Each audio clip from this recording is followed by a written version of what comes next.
ಕೊಪ್ಪಳ ಜಿಲ್ಲಾಸ್ಪತ್ರೆ ಅವ್ಯವಸ್ಥೆಯ ಆಗರವಾದಂತೆ ಕಾಣ್ತಿದೆ. Wheel chair, stretcher ಇರದೆ ರೋಗಿಗಳು ಪರದಾಡುವಂತಾಗಿದೆ. ಇದೀಗ ವೀಲ್ ಚೇರ್ ಇಲ್ಲದ ಕಾರಣ 3ನೇ ಮಹಡಿಯಿಂದ ರೋಗಿಗಳನ್ನ ಸಂಬಂಧಿಕರು ಹೊತ್ಕೊಂಡು ಬಂದಿದ್ದಾರೆ. ಪೀರ್ಸ್ ಬಂದು ರೋಗಿ ನರಳಾಡಿದ್ದಾರೆ. 3ನೇ ಮಹಡಿಗೆ ವೈದ್ಯರು ಬಾರದ ಹಿನ್ನೆಲೆ ರೋಗಿಯನ್ನ ಎಮರ್ಜೆನ್ಸಿ ವಾರ್ಡ್ಗೆ ಸಂಬಂಧಿಕರು ಎತ್ಕೊಂಡು ಬಂದಿದ್ದಾರೆ. ಕೊಪ್ಪಳ ಜಿಲ್ಲಾಸ್ಪತ್ರೆಯಲ್ಲಿ ವೀಲ್ ಚೇರ್, ಸ್ಟ್ರೆಚರ್ ಕೊರತೆಗೆ ವ್ಯಾಪಕ ಆಕ್ರೋಶ ವ್ಯಕ್ತವಾಗ್ತಿದೆ.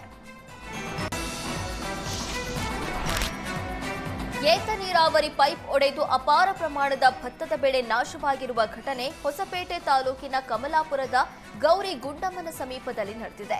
ಪಿಕೆಹಳ್ಳಿ ಏತ ನೀರಾವರಿ ಪೈಪ್ ಒಡೆದಿದ್ದರಿಂದ ಜಮೀನುಗಳಿಗೆ ನೀರು ಹರಿದು ಕಟಾವಿಗೆ ಬಂದಿದ್ದ ಅಪಾರ ಪ್ರಮಾಣದ ಭತ್ತದ ಬೆಳೆ ನಾಶವಾಗಿದೆ.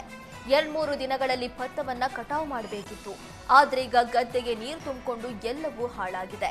ಇಷ್ಟು ಸಮಸ್ಯೆ ಆಗಿದ್ರೂ ಅಧಿಕಾರಿಗಳು ಸ್ಥಳಕ್ಕೆ ಬಂದಿಲ್ಲ ಅಂತ ರೈತರು ಅಸಮಾಧಾನ ವ್ಯಕ್ತಪಡಿಸಿದ್ದಾರೆ.